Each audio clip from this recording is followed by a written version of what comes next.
Unfiltered Strength Podcast. Raw conversations. Raw conversations.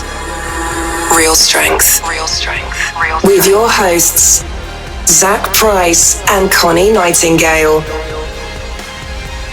All right, welcome back to episode number 4. Yeah. After a while, we won't even be able to say how many episodes. We'll have to really think about it, hopefully, you know. So, of the Unfiltered Strength Podcast. Before we get going, we have a spicy one today. And I think it needs to be said, and I haven't really ever heard it on a podcast, so we're going to talk about it. But, you know, before we get going, how's your week been, Zach? My week was good. I took a short little trip to Seattle, go see some family and friends, do a little getaway for myself. So I was very impressed. I went down to downtown Seattle, and they've really cleaned it up down there quite a bit. So I had a good time walking around, got my steps in, and then had some PT today. It's my 10th week, I think, at physical therapy, and I've been making really good progress, so I'm super happy with that. Yay, so, that's exciting. What about you? Well, I'm running around like a chicken with my head cut off. It's been nonstop travel. I'm ready to have a normal routine back. Yeah. So I am leaving for Las Vegas tomorrow, speaking at a big coaching conference there, and then I am only home for one day before I leave again.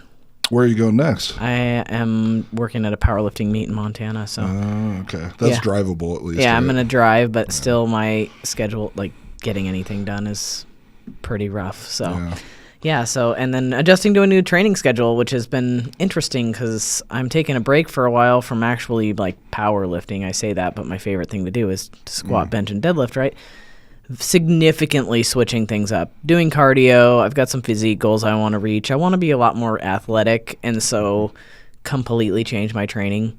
I feel like I need a walker right now to even get around. And it's funny because it's nothing extreme, training at like a RPE of 7, but just the change in the movement, the change in the way I'm approaching things, the different stuff I'm doing. I am smoked. Yeah, I was watching the squats. It was very impressive, especially just post-meet for you. You're, what, a week or 2 weeks off of that meet? Yeah. And I never squat that way. And so changing it up, trying to work with some hip stuff. Yeah.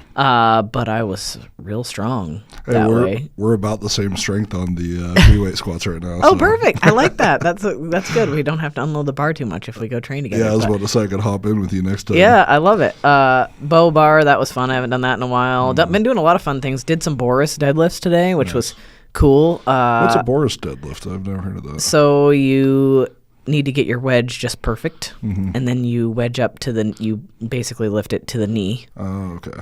Back down, wedge to the knee, back down. Also, then it's from full like a starting rep. height. Yeah, then a full rep. Back down, then do 2 partials up, you know. Oh, that sounds fun. Yeah, it forces you to maintain a proper positioning, essentially, which I sucked at, by the way. Yeah.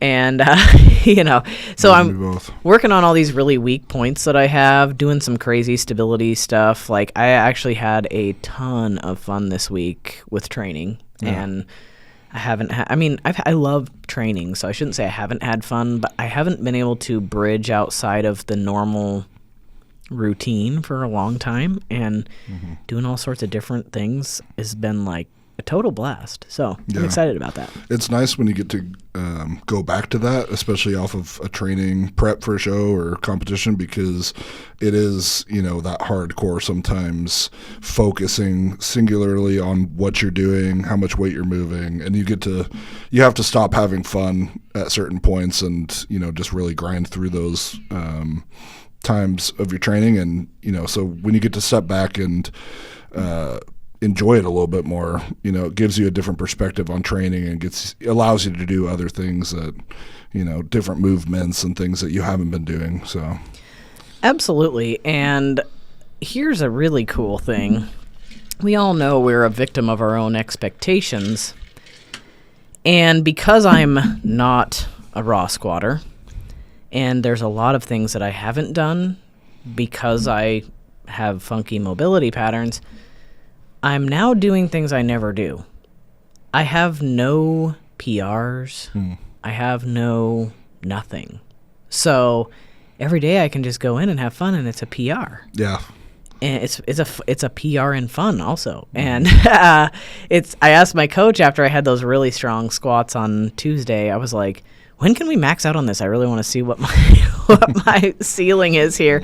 And he's like, we're not maxing out on anything. Yeah, it sounds like something I would say verbatim. Maxing out's a lot of fun though. I told him I wanted to have fun. I thought maybe we could work that angle, but no, not negative. So yeah. Anyway, we have a great topic today. And we've had so many things that have come up. We're like, we need to talk about that. But this one came up imminently via a post you made on Instagram that I have been talking about with other people for a very long time. Yeah. And so today the topic of the podcast is going to be, is your ego your ceiling?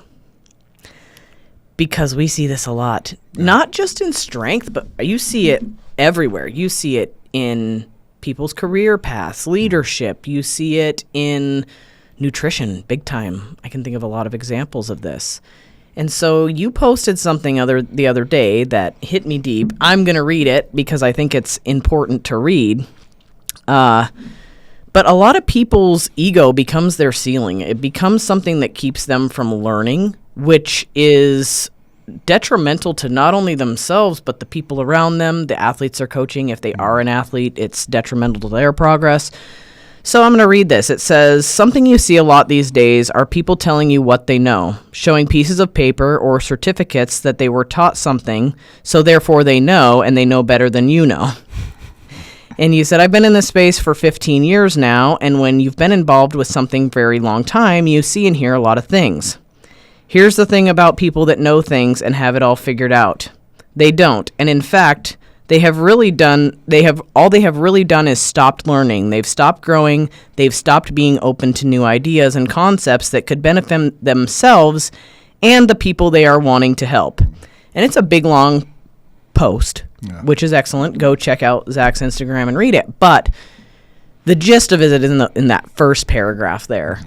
And it is something I have talked about over and over in the past, is people are so set in their ways, whether it's coaching and strategies and how they program or the way they want people to move.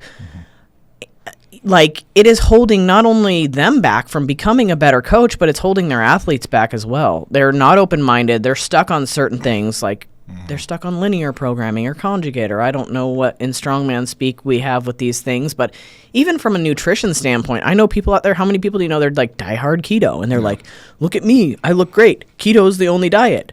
Yeah. Okay, but could you look better? Mm-hmm. Like, could you be stronger if you tried a different program? Like, if you're only doing the same thing, how are you ever giving yourself an opportunity to try something that could be better? Yeah.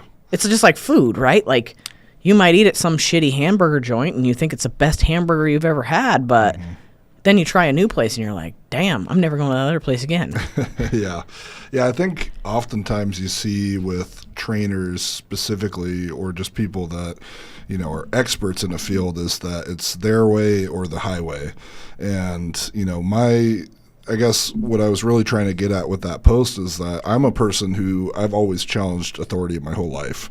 In some ways that's been good. In some ways that's been, you know, it's created challenges for me as well.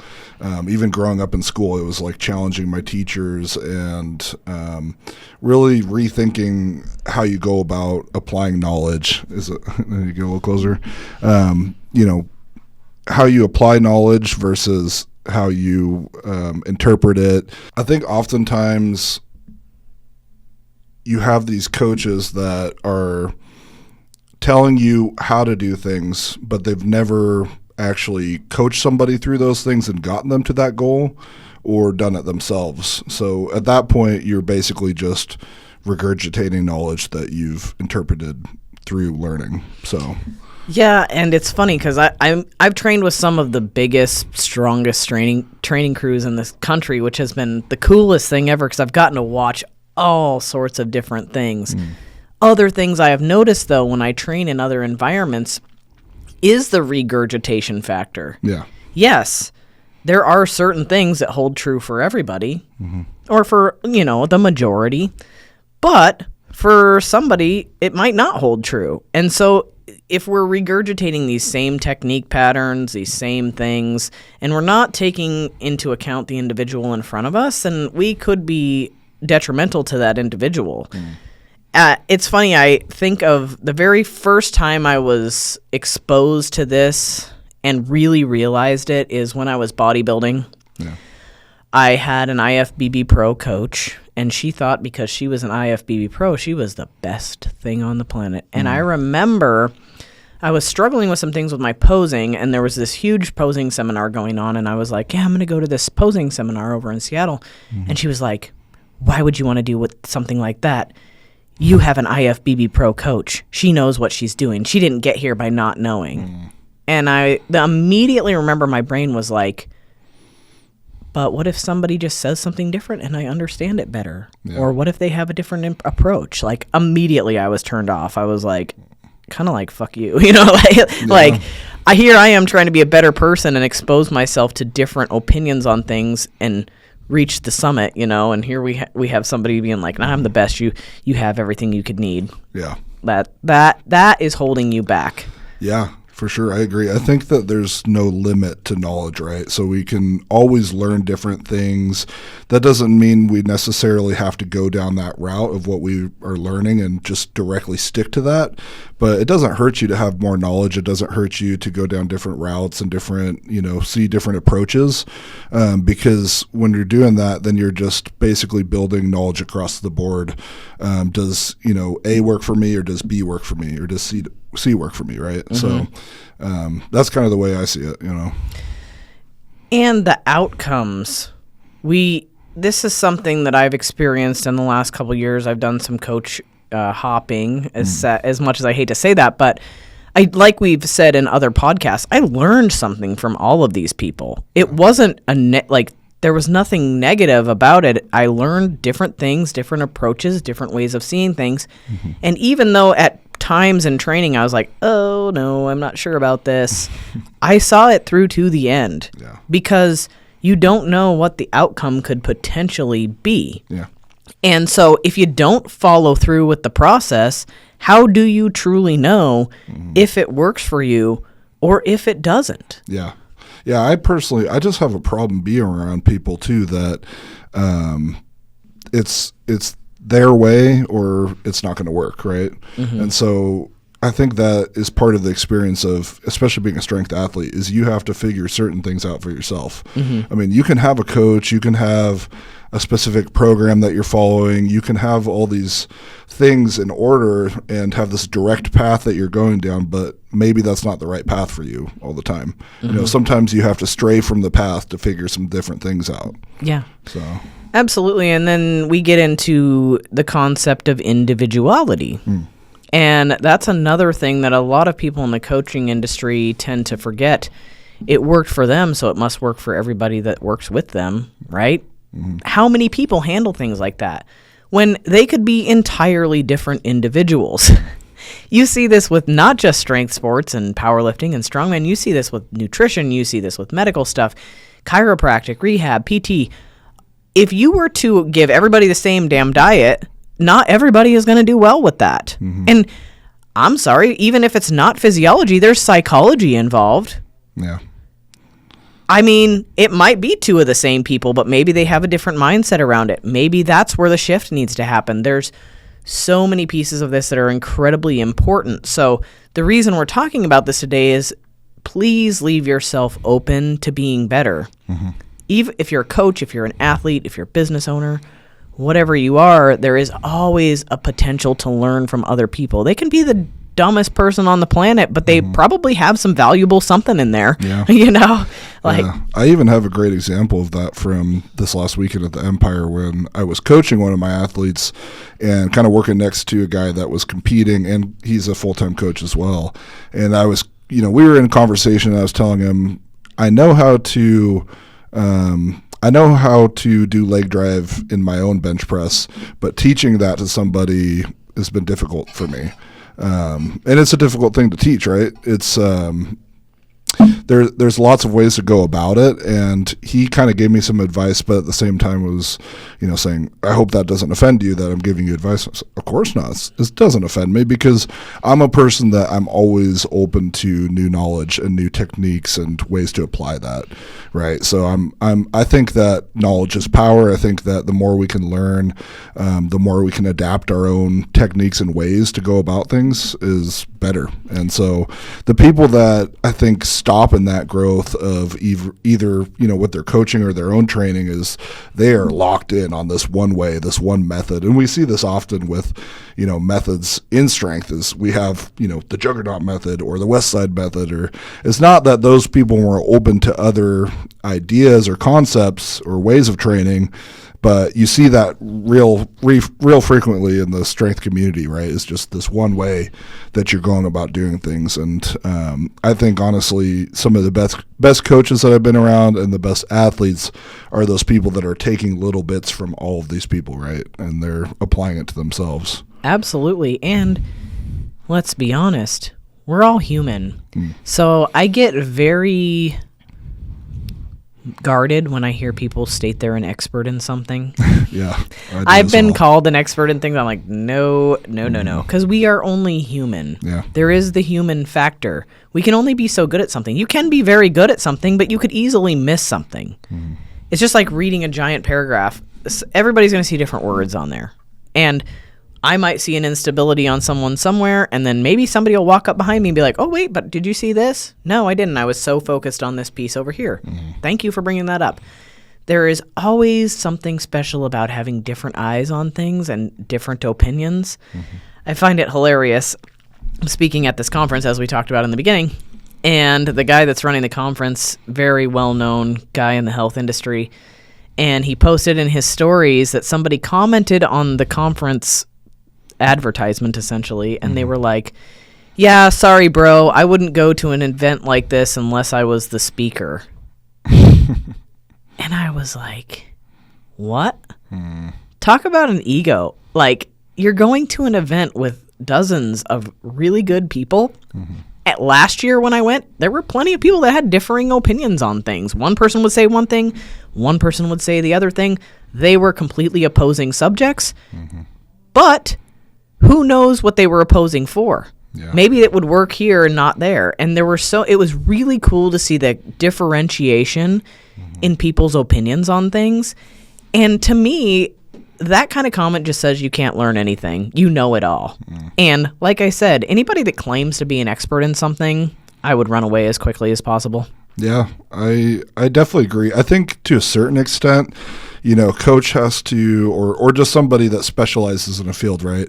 They have to stick to their guns a little bit, like whatever their methodology is, you have to apply that and really stick to it to see the results long term, right?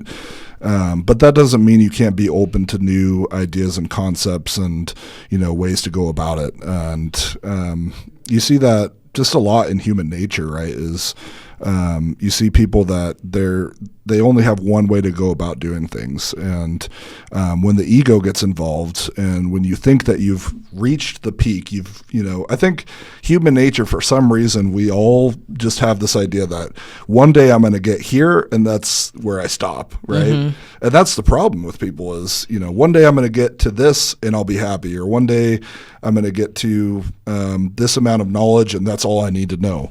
And it just doesn't work like that in life or in training and coaching. You have to be open to new ideas. And like you were saying earlier with individuality, one person may benefit from that specific type of training, but another person, you might apply it the same exact way, and it's not going to work the same for that person. So you have to go about things differently sometimes with people. Absolutely. And there's so many rabbit holes I just thought of when you said that. I mean, here's a good example. My coach, I was like, but this is the position I feel the strongest in. And we were having a little bit of an argument over a certain positioning. And he goes, just because it's the position you feel strongest in now doesn't mean it's the right one and the optimal position for you. And I should know better. Right? But I was like, oh, Actually, you're correct. As always, Daniel, I hate you for always being right. But that's that's a huge thing, right? Just because something's working for you here doesn't mean it's the optimal thing for you. I mean, there's plenty of things that work. People survive, But anyway, that was a really good one. I can't remember the other one now, but I had a good take on something. But today, for example, we were in the gym, and I have a client that is difficult anyway. He's great, but he's difficult. And I've been trying to convey certain movement patterns to him, and I have just not been successful. It's astronomically better, but it's not where I would like to see it. And I'm like, why, And I could tell that Brent wanted to come over and help. And I was like, please. He's like, well, I didn't want to step on anyone's toes. I was like, no, please. He's like he was all worried about it. And I was like, A, I could learn something from you that could benefit me. B, if I don't care if this guy gets fixed by you, kudos. I'm so happy. Something finally clicked. Now we can continue to build on this. So anyway, it's interesting the strength space when it comes to people and being stuck in their ways. And I think honestly a lot of that goes back to, there's a bit of competitiveness and then sometimes jealousy in that field of coaching. The one thing I don't like to see necessarily is when you do have a client that you're, working with, and like you were saying, sometimes you're teaching things repeatedly. You're teaching form, you're teaching technique, and, how to move different ways, and it might take them a long time to get there, but the biggest thing for anybody is being consistent and having that consistency. So at certain times you do see this as well in the strength community where somebody has a coach, they're working with them for 6 to 8 weeks, right? And this coach isn't working for me. This method isn't working for me. So they ditch their coach and they go to somebody else. And that's, in my opinion, a problem client then, not a problem with the coach, because we know as coaches and trainers and athletes, it takes a long time sometimes to get where we're wanting to go, to get from point A to point B. And your goal as a coach is to get that person there and to have consistency. And sometimes you see that on the opposite end where coaches are stepping on other coaches' toes. They're, trying to kind of creep in, and it could be, let's be honest, as most people that are working in this field, everybody's got to make a living. And when it comes to stealing athletes or stealing clients, that can become a problem. But there's a big difference between somebody that's willing to respectfully step in and give advice versus somebody saying, nah, that's just not working for you. Come over to me and let me fix it. Let me. So, there's playing devil's advocate there. There is that type of relationship can be, something you have to be cautious of with other people. But at the end of the day, if somebody wants to progress, if an athlete wants to progress, they're going to stick to the plan. They're not going to question every little thing, and they're going to be consistent with it. And that will most of the time yield results. But at the same time, there's also, this other side to it where you might need somebody sometimes to come in and give that, other approach or give just little tips and tricks here and there to help you and your client get where they're wanting to go. And I'll take that one step further because you just sparked a thought in my head. Not everybody starts as an expert. From the coach to the client, right? Client specifically is what I'm talking about here. How many times have you heard people shitting all over someone's coaching because somebody's movement doesn't look perfect? They're like, what's she teaching him, or what's he teaching him, because look how terrible their technique is, and all of that. But who's to say you don't know how far that person has come? Like, that person could have started with incredibly poor technique. There's a slew of things. Like, they could have been crippled. Like, who knows, right? And that person that moves ugly as hell, that might be a 90% beauty for them at this particular time. And the fact that they're doing it, you don't know where they came from. You don't know what that coach has worked with. You don't know what that client has overcome. So I find a lot of people in the fitness industry often judging people's results, judging the coach based on people's results. What they don't realize is those results could be amazing tenfold, even though they don't look like it yet. And then what's that person going to look like 2 years from now, 3 years from now? We're all growing. We didn't all start out expert. Some people have better movement patterns than other people. Yeah. It's a huge thing. Sometimes things look astronomically better, but they're not where they need to be, and that's why we're always working on things. I know I am far from perfect. I mean, half the time I look at a video and I'm like, damn it, I need to fix that again. Yeah. And it's easy to judge somebody's coaching abilities by looking at someone's movement, but oftentimes people's movement is a work in progress. Yeah, I mean, just building off of what you were saying there, you see that, some people, they just take longer to get where they're going, and you don't know the specifics of that athlete and what you're working with. So from an outside perspective, I think especially with social media, it would be really easy. And I encounter this a lot, just little conversations from people. Well, this coach just isn't doing this right, or you don't know where they're coming from. You don't know how far they've come. Just like you said, you don't know what that movement originally looked like versus what it looks like now. I mean, in most cases. So anybody can hop in now and just kind of take little jabs and say, well, you're not doing this right, and I could do it so much better. But that's really what I was trying to kind of target in my post too, is anybody can say that they have the knowledge. Anybody could say that they can apply it, but everybody's an expert until it comes time to make it happen, right? And so I can't tell you how many times I've had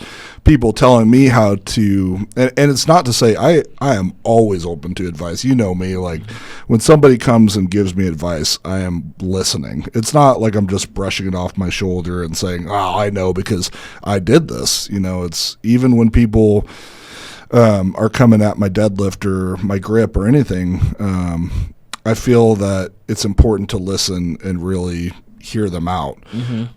So yeah, there's that side of things as well.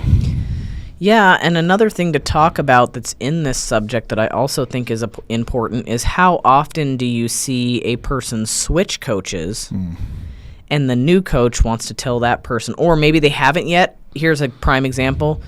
You're coaching somebody, or somebody has a coach, and then they slide into somebody else's DMs being like, hey, my coach has me doing this. What do you think of it? Well, there's almost zero context in situations like that. So there are plenty of coaches out there that will shit all over that concept, though, when they don't know the context behind it. And so how many times have you heard a coach, they're telling a person, basically this goes back to the poaching athletes thing, but they'll be like, well, I would never do that with a client. That doesn't work. Well, you don't know why they were doing it. You don't know the context in which it was being put or how it was being programmed or what that coach saw that they thought needed to be corrected. You don't know any of that. You don't even know it's like labs. Like at RCS, I'm going to be talking about a client that had diabetes that I found that had full-blown diabetes. And I basically open it up by saying, hey, here's this person's fasting insulin. It's at a 5.3. Generally, a 5.3 fasting insulin would be considered healthy. Then you look further into the labs, and his fasting blood glucose is 151. That's astronomically high for fasting glucose. And also, if your glucose is 151, you should have higher insulin because the insulin is trying to take care of the glucose. Insulin, not higher. Then we go to his A1C, 8.7. Guy is a full-blown diabetic. Okay, just an example of how much context matters. So if that guy went to somebody and he's like, hey, my fasting insulin is 5.3, what do you think? That's fine. I don't know why your coach is doing stuff for a diabetic. Wait, he is a diabetic. These are all things that need to be taken into consideration. So when it comes to coaches shitting on other coaches' methodologies, you better make damn sure you know the whole story. And you better make damn sure that you know all the context behind it. And hell, if you're any genuine coach, ask that coach. I work with other coaches all the time on stuff. Because of what I do, I have a lot of cases where I have a lot of people involved. I'm not trying to poach their people. I'm trying to do my job because we work together, help them, and then I send them back. Sometimes I'll even bring that coach on in on a call so I can be like, hey, here's what's going on with your person. this is what we need to work on. Hope you guys can work that out. See you later. You know, so so context is really, really important, and I think that's lacking also in the industry. Yeah, I agree.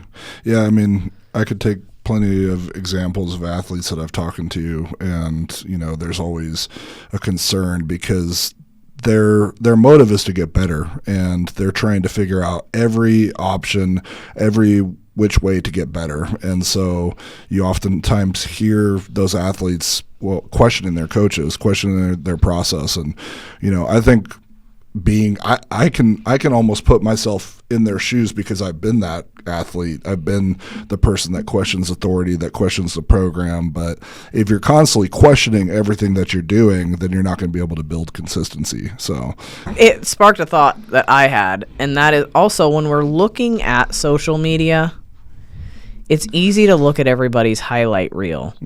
Like, what's Connie doing? Oh, she deadlifts against chains.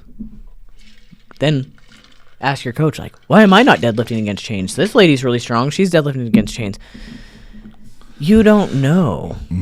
And there are so many different factors in styles of programming. So some examples of that would be with age and with training age, you become more efficient at recruiting more muscle tissue. Yeah. You do more damage than you would when you were early in your training age. Because you're more efficient. You're recruiting more. There's more damage. You need more recovery time. Natural people, they can train more. They're not doing as much damage either. There's like all sorts of factors, right? Newbies, you can usually hammer them with all sorts of things, and they do great. They don't get injured. They recover. Why? They're not efficient at it. Half the time, their brain isn't even telling their body what to do. They're using gravity to get things moving. So, like, you can push them harder. You're not going to cook them. You're fine in most cases. I mean, some people have an athletic background, and there's a little bit of a difference there. But how many times have you seen people that they get into the gym and they don't look like they ever worked out? And the reason is they're using momentum to get everything through. There's less mind-muscle connection.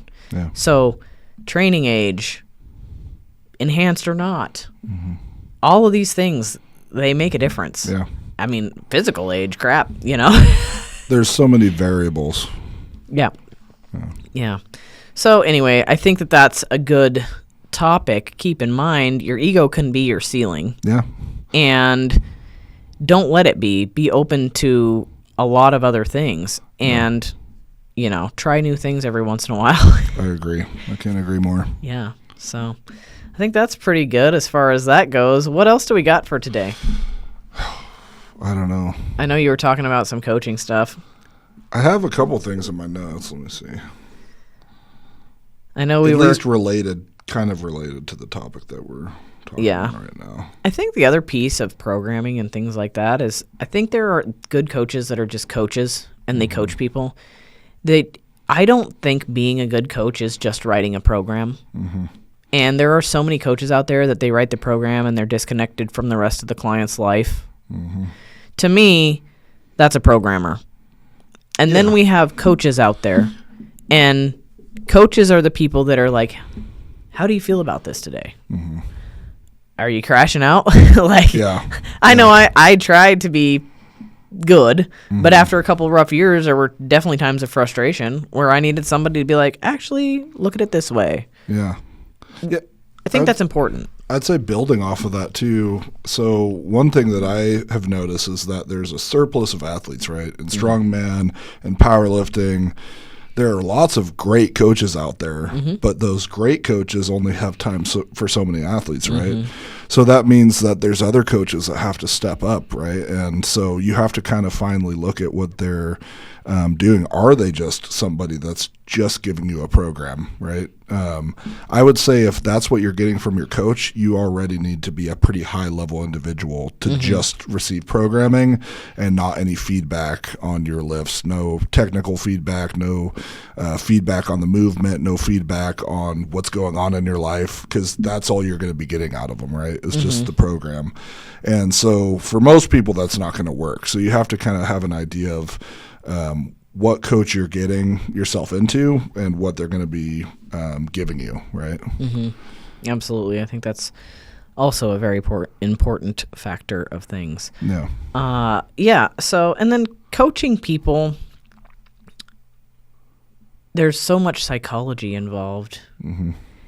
And I find it hilarious because if you talk to a really good coach, they have different ways of approaching things per person. Mm-hmm. I know my own personal coach was like, oh, I only program so-and-so at like a 10 all the time because I know it's going to be an 8 anyway in the try factor. That's awesome. I know. And it cracked me up, right? I like, oh, well, I only program them at a 10 because I know it's going to be an 8 anyway. And the latter of that is I always program this client at a 7 because I know they're going to overshoot and be a 10 every time. So there's a lot to be said for sticking with a coach for a long period of time where they can actually learn how you function and ways to work around it. Yeah. Different psychological things because, yeah, I mean, I might be that person that does a 10 every time, even though I'm at a 7. Yeah, I can even take one of my own athletes that I'm working with for an example, is that he's the type of person that he needs a lot of positive affirmations, especially with certain lifts. And so I have to constantly be making sure that I'm kind of psychologically approaching it correctly with him. You know, we can program him correctly. He is a freak of nature genetically in terms of what he's been able to do just with simple linear progression. But the thing that he deals with is he gets in his own head, especially when we're hitting new mile markers, right? So even for myself, I have to take a very, psychological approach to that and make sure that, hey, I am building this guy up. We're really, patting him on the shoulder when he does things right. And also when something is not done right, I'm not getting too aggressive in my approach with how we fix that, right? I have to be kind of more of a gentle approach with that to make sure that we're not getting him into a psychological area where he's struggling with that and can't get over that mentally. And so, yeah, there's always that aspect to the coaching side of things too. So you have to really understand what you're getting out of, with a coach, with a high level coach, with somebody that's just doing programming. But yeah, there's definitely a surplus of people that are needing coaches, and they need good coaches. And so when you're looking at a lot of these coaches that, let's say have more followers on Instagram, more popularity in the strength community, those people oftentimes are going to have their rosters filled. And if they're bringing you on, you have to be extremely cautious. Is that person, are they giving me feedback? Are they texting me back? Are they, looking at the individual lifts and the movements? Are they doing breakdowns on that even? Or are they just giving you, all right, 70% at this weight today? Yeah. And they're not actually watching what you're doing. So, you have to have an approach as an athlete, understanding what you're getting out of that. Obviously, being somebody that's been involved in the sport, I would hope that all the people out there coaching are taking the time to do that, to break things down, to give feedback. But I know that that's not happening for a majority of people. Yeah, something else I have run into is working with a coach that has a actual regular job. And I know you're one of them, but you're not trying to build a roster of 50 clients, right? Yep. You got to be guarded about that, because oftentimes when a coach, I feel, and this has been my experience, and there are definitely exceptions to the rule, but there are people that are trying to build a coaching empire on the side, and they still have a regular day job, and they really don't, they end up burnt out. The coach, you can tell, they end up burnt out, and they're not able to keep up with the flow of things. So, and I'm just saying this because I've had a couple experiences with that myself. I think if they're primarily a coach and that's their full-time job, it's their full-time job for a reason. They're probably pretty decent at what they do, right? Now, if that coach is only carrying a small roster, I know there's plenty of coaches out there, yourself included, that have a smaller roster because they're realistic with their abilities. They're not just trying to pull people in for the dollar bills because fitness has become a lucrative thing, and everybody thinks they're going to make their next million, and they're constantly bringing people on. And I can tell you the reason I quit my day job 6 years ago now, was because I cared more about coaching than I did my day job. And my coaching job grew. I was only able to keep a small roster of people when I had a day job. Coaching job grew.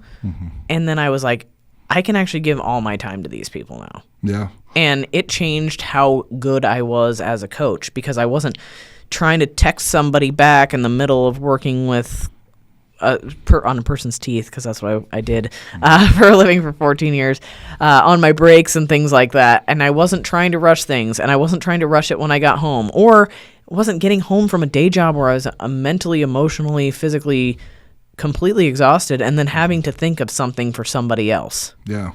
And I'd be interested in your take on that. I was going to say, what's manageable for you might not be manageable for me, right? So you have to, as an athlete or as a coach, be understanding of that. And I think motive kind of goes into that as well a bit. You know, what's your motive as a coach?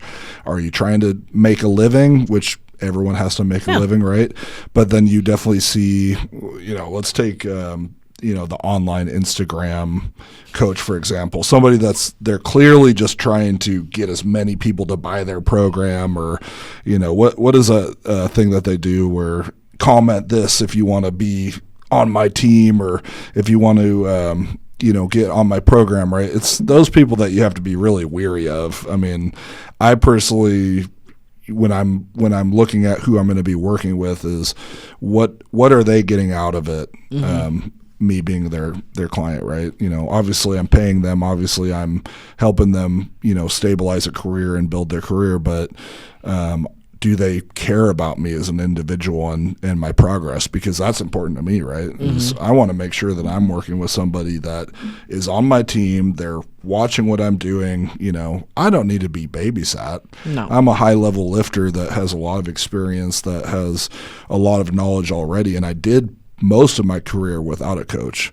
But I need somebody that's going to tell me the hard truths, somebody that's going to sit me down and say, hey, you're not doing this right, we need to go about this differently. And I think that's really important. And you also have those people out there that they don't want to hear those things, they don't want to. It's a two-way street. Yeah. And so that's one of the most important things when you're going about finding a coach or working with other people in this industry, is that you kind of have to understand what their motive is with you as a person and as an athlete.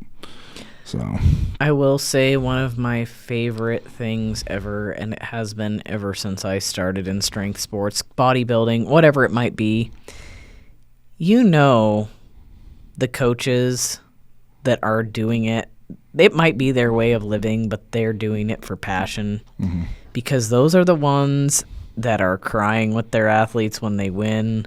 They're the ones that, seeing it in person, the pure freaking joy and the hugging and the crying and the high fives and you can see the coaches that sometimes to them it's more than anything to see their athletes winning than they even care about their own success. Yeah. And seeing that kind of situation is just one of my favorite things to witness. I do have something I wrote down here I think would be great to talk about. Yeah. But, I wrote, a coach is not going to make you stronger. A coach provides the structure, the feedback, and the guidance to help you get stronger, but the rest is up to you. Right? And I think that's a good point, is you see a lot of people, they're looking for somebody, okay, this coach is going to take me from here to here. No, that coach is going to give you the structure to get from here to here. The rest is up to you. You need to be taking the time to make sure you're recovering right, sleeping right, eating right. And so a coach is not liable for those things. You're liable for that. Yeah. You need to be on top of that. And so I think that it's a weird thing that you see where people almost feel like the coach does the work for you now. And that's not what a coach does. You do the work. The coach is there for your feedback, for your guidance, and to help you mentally, physically get to that goal. But the rest is up to you. And that's something I talk about with my own athletes, and that's something that I go into my relationship with the coach, at least the mindset with, is knowing that, hey, this person is here to help me, and that's their job is to help me, to guide me, but, they're not my therapist. They're not my, at least in my case, my nutritionist. They're not, making sure that I'm doing all the things under the sun to get better. That's up to me. And so, that's something to consider as well. Yeah, totally. I couldn't agree more. There's plenty of things. I happen to be a therapist, a coach, a nutritionist, I do everything. What do people like? What do you do with your coaching? What do you not do? I'm like, well, you just have to experience it. I'm not sure. So I think half the time that's what I am as a therapist. But, sometimes we need to learn how to navigate our own demons too. And if I can assist somebody in that to help with their overall betterment, then that's what I do. I haven't had the cash to do it because I've been spending it on all these other continuing education adventures, but Stanford actually has a psychology course for athletes. And that's why I was asking Blake last week, like what he felt he gained from his actual college education in psychology, because damn, I want to just hear what they have to say about things. I've taken a lot of cognitive behavioral therapy certifications and things like that, but I would love to learn about that side of thing, the psychology of performance, because it's deep. I have always been a person, I think, that my mind has been my strength, right, is being able to push myself further mentally than others. And that's something that I think is severely underestimated in the strength world is, physically you can follow this program and theoretically, as long as you're doing it linearly, you should be able to get stronger, right? But people severely underestimate the mental power. If I'm going into a squat and I don't believe I can move the weight, I'm a person of the belief I don't think you're gonna move the weight if you don't really truly believe it. So the mental, I don't know, I don't necessarily have a background in psychology the same way that Blake does or anybody that studies psychology, but I do know that the mental power of being strong within is, severely underestimated by people. Yeah, that's a funny thing we were thinking of the other day, and one of my clients noted they were watching the live stream at the Pro-Am, and he was like, you should see the different place you go to the minute you step on from the pavement or from the concrete onto the platform. He said it is noticeable. Yeah. And it's funny because over the last couple of years, I did have a rough few years where I kind of became a little bit pessimistic. And I'm not gonna lie about that. But it's funny because I would shit on myself. It's almost like not body dysmorphia, but strength dysmorphia, right? Yeah, the negative self-talk. I would shit on myself, and then right as I step under the barbell, the snap happens. Flip the switch. Yeah, and it's crazy. And so, again, I started watching my videos, and I was like, holy shit, I'm like two different people when I lift. It's like I'm Connie, and I'm pessimistic, and I'm an asshole to myself, which is a rough thing to say, and it's something I've been working on. But and I wasn't always that way. But then I get under the barbell, and the switch flips, and everything gets tuned out, and it's right back into here we go. Yeah. And it was hilarious. We were actually making jokes on Instagram the other day because we videoed it, and I was raw squatting, and I was like, oh, I feel naked because I didn't have knee wraps, I didn't have anything, and I felt like very something you're not free. used to doing all the time. Yeah. And it was funny. We're all laughing, and Dirk goes, "Join the naked crew."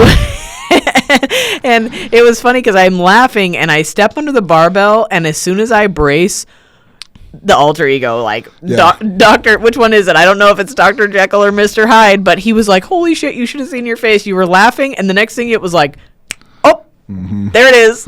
That's kind of the running joke with these big, scary powerlifters or strongman, right? Is people just think that we're these intimidating, brutes that show no emotion, we're just serious all the time.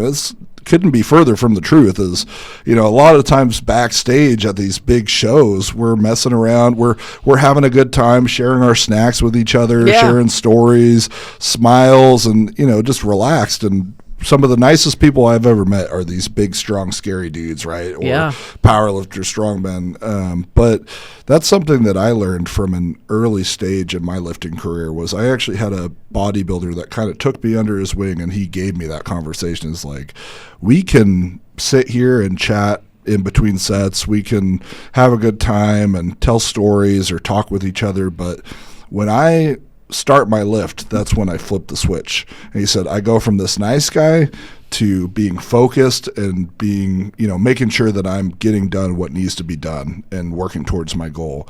And so that's something that I've kind of carried with myself. And, some people are better than others, but it's something that anybody can develop with practices. I think it's unhealthy to be locked in all the time and to be this, serious person that you're focused on this one goal and you can't take your mind off of it, Trust me, I've been that person. Yeah. Honestly, I'm in recovery for being that person.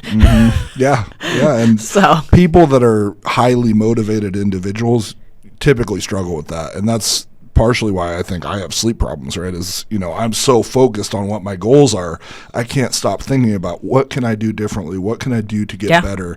And I can't shut my brain off, right? And so that's something that I even work at quite a bit, but with experience, especially being in competition, that comes in time, right? Is you're able to sit there, laugh, have a conversation, but when you get under that barbell, something that I tell myself and something that I even tell my athletes is this is life or death. Like for me, when I get under an 800-pound bar, if I don't put all of my energy and focus into that, it's going to crush me and it's going to kill me or severely injure me.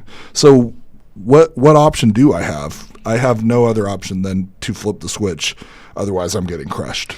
So I just figured it out, Zach. The reason you don't use safeties when you squat heavy is because you're literally trying to scare yourself into a life or death situation so that you have to lift the weight. It's part of having confidence, right? As a lifter is, I have the confidence in my own training that I'm not going to miss. Yeah. There are very few times that I miss in my own training now. I can't say that for my past lifting, right? Is I've definitely been a lifter in times that I've failed lifts or things didn't go my way, but you have to be that's part of the building process, right? With programming, is people think it's just physical. No, it's mental. That set that you're doing at 65% and you think you can just breeze through it, you need to be just as focused for that set as you do for 100%. Because that's where people stop building mentally, right? Is they don't realize that when we're building linearly with our bodies, we're also building our mind. In that set where you're working with 65%, you're building your confidence for that set, later on that you're doing 3, 6, 12 weeks out at 100%. You need to know that, hey, I did this with confidence and I did this with confidence and I'm going to do this maximal load lift now with the same confidence that I've been building. Listen, I just love what you said there. It's incredible because I talk about this all the time. I have people that willy-nilly their warm-ups. And like I said, before I ever met you, I was staring you down at the gym because your warm-ups are incredible. Yeah. They willy-nilly, the barbell's on. Oh, blah, blah, blah, blah. I said, no. I work with these people, I'm like, it is the same brace, the same movement, the same everything from a warm-up until your top sets. And what you just added in there, what happens when it's bigger? Yeah. You need to be proficient now. I love that. Incredible. Yeah. It's just something I really hammer into the people that I'm trying to help and hammer into my own mindset is, when you start to relax and you think, well, today's going to be an easy day. Yeah, physically the load should be easier, but mentally you need to be just as locked in for that as you are for when you're going for a max, PR or whatever, because if you're not building in those moments, then guess what? You're not preparing yourself for what is to come down the line, that's the whole purpose of training. So I think you see that a lot in the gym too, is people, they get into this rudimentary, style of training where they're just doing the same thing over and over again, and it gets boring, and they're not bringing it mentally the same as they would if they were trying something different or new. So you have to really emphasize that as a coach, or as, if you're training yourself, knowing that, hey, this is the time, I can chat with, so-and-so at the gym. I can have a good time. If you're not having fun, what's the point, right? Mm-hmm. But there's fun, and there's times where you have to lock in and do the work. And if you're not locking in mentally and you're not building your confidence in those moments, then the confidence, you're the one that's letting yourself down there. Is you're not building mentally for what's to come down the line. Mm-hmm. And so it's just as important, as nailing the set physically, to know that, hey, I'm making myself better in these sets. I'm making myself better in this moment. And that's what carries the confidence for you. That's why I'm the guy that doesn't squat with safeties, or, I make sure that I have side spotters for safety purposes, right? But I would rather go into a lift knowing, hey, I did all of the work to get here. Mm-hmm. Now I'm just doing what I'm just executing on the work that I've already done. So, do you want to be my therapist, Zach? Yeah, that's the thing. I may not know the scientific reasoning behind the things that I do, but I do understand how to build myself mentally, because it's like that with anything in life, right? I mean, buying your first house, you have to understand, like, hey, I'm saving the money for this house. And so every dollar that I'm investing matters, right? It's the same thing with your body, is you need to invest in your body and know that you're putting in the work to get yourself there. And those tiny little investments, those sets, those reps, even dealing with this injury has really given me a good perspective on the things that I wasn't doing that are critical, that are super important to my overall health and my lift, right? I'm doing a lot of single leg work, a lot of isometric work, holds, a lot of banded stuff. And that stuff is just as important as me, doing a 400-pound log press, right? Is if I want to keep myself put together and build the confidence that I need in my body, and the structural integrity that I need to complete those lifts, that stuff is just as important as getting under heavy weights. And I think that's kind of where you fall into this social media issue that people have nowadays too, is where they see a big lift and they think that's all they need to be doing, right? Is, that's a whole nother conversation. But I think that you have to understand, are you lifting for the perception of other people and trying to impress other people, or are you doing the work that needs to be done, the little things that nobody really seems to care about, that's going to matter down the line when that big moment comes? Mm-hmm. Yeah, so, I love it. Yeah. Well, so basically, don't have a freaking ego. Yeah. That's the takeaway from this. But your ego can limit you, and then taking yourself too seriously isn't fun. Yeah. I've done it. Seriously. I've done it. Mm-hmm. If you're not enjoying it, if you're not taking, honestly, there's times when I probably chat too long at the gym. Mm-hmm. Whatever. I'm enjoying it at this point. I don't really care. Yeah. I am there to enjoy it. I'm there to, when I go to meets, socialize with people, build other people up. Mm-hmm. Nobody gives a fuck about your numbers. Please remember this if you're a strength athlete. Nobody's going to look at you, or it would be real rare. There's a few people out there, right? But likely, no one's ever going to be like, oh, yeah, Zach, he's the guy with the 500-pound log press. Mm-hmm. You know what? We're working on that, by the way. Yeah, I know what you're thinking. One day. I saw your face. It's there. Mm-hmm. Anyway, I'm manifesting. They're going to be like, no, Zach was that guy. He was always so humble. He was always kind.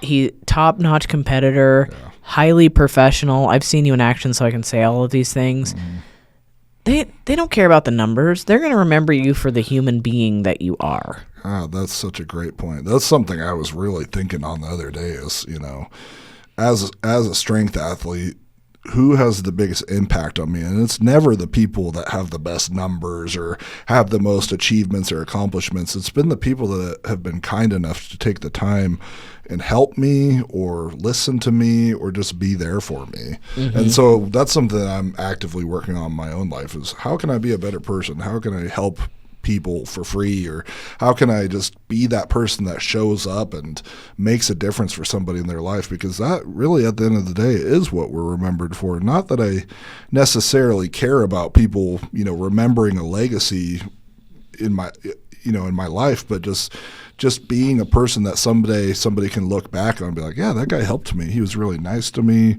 He was kind to me. And, just building off what you were saying earlier too, I think the phrase stay humble or be humbled really comes to mind, because you see that in life is the people that fly too close to the sun, right? They always get burnt up and come falling down. And that's because, you're putting yourself in a position where you're setting yourself up for failure by not being open to new knowledge, by not being humble enough to understand that what you're doing may not be, fully correct. There's always more knowledge to learn. There's always more things that you can get better at. And when you cut yourself off from that, I think the greatest minds, the greatest coaches, the greatest athletes are the ones that are always willing to listen, to take opinions of other people and work on what needs to be done, to get better, because there is always something that you can do. And like you were saying earlier,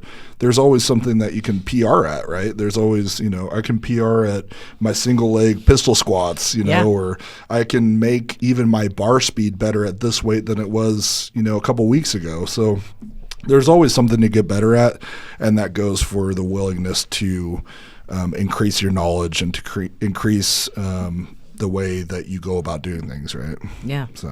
Yeah, I love that. And I know this is kind of funny, but how many? I don't know about in strongman, but I know in powerlifting there are some coaches known for being total dickheads, and everybody in the industry talks shit about them, and they still manage to get clients. I don't know how, but I was sitting next to somebody at the Pro-Am, and somebody stepped under the bar, and that person looked at me and went, that person is incredibly talented. It's too bad they're a terrible human. Mm-hmm. And I was like, yep, I never want to be that person. I want people to be like, oh, Connie, she's so cool. Like, we love hanging out with Connie. I want to be an inspiration to other people and be maybe that someone that encouraged somebody to do something they never thought possible. Yeah. I don't ever want to be that person that's a terrible human. Never. Yeah. No, I totally agree. And I am far from a perfect person. I'm sure I've pissed plenty of people off in my life. I'm sure that me too. There are plenty of people that dislike me, that hate me, but at the same time, I'm always open and willing to become a better version of myself. And, I do take criticism. I do listen to what other people are saying about me or want for me, because I honestly want to be the best version of myself for me and for other people. Yeah. And so, that does go into, even being an athlete, the numbers, like you were saying, it's awesome to have this lifelong goal of I'm going to get here, but how are you going about doing that, right? I mean, that's something I've had to put into my own perspective as well as, if I want to get to World's Strongest Man, if I want to get to these certain lifts, am I going to do that in a kind way with other people along my side? Because it takes a team, right, to get there. You're not doing everything on your own. And so how am I treating the people in my corner when things are rough and I'm having to buckle down and do the work and, things aren't going my way? Am I treating people with kindness, and am I being understanding, or am I being a dick? Because, my goal is important. It's more important than your goal, right? Yeah, because I'm bigger. A lot of people have that attitude. They're like, well, I'm competing at this, so I'm better, and you're only competing at that, so whatever. But it might be the Super Bowl for them. And we don't bring it with us. I mean, when we die, it's not like we, whatever you believe, you don't bring that 1,000-pound deadlift with you, or what you leave behind is how you interacted with other people and how you got to that goal.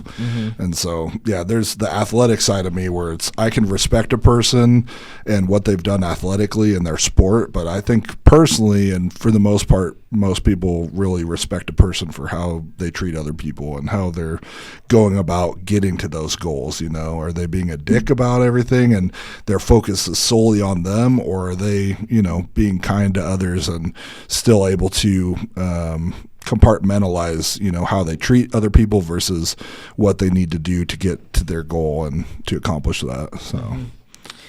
Well, I love it. Don't let your ego be your ceiling. Learn from everybody. Be a good human being. Yeah. These are all things that are heavily important in life, in strength sports, in all of the above. Yeah, I couldn't agree more.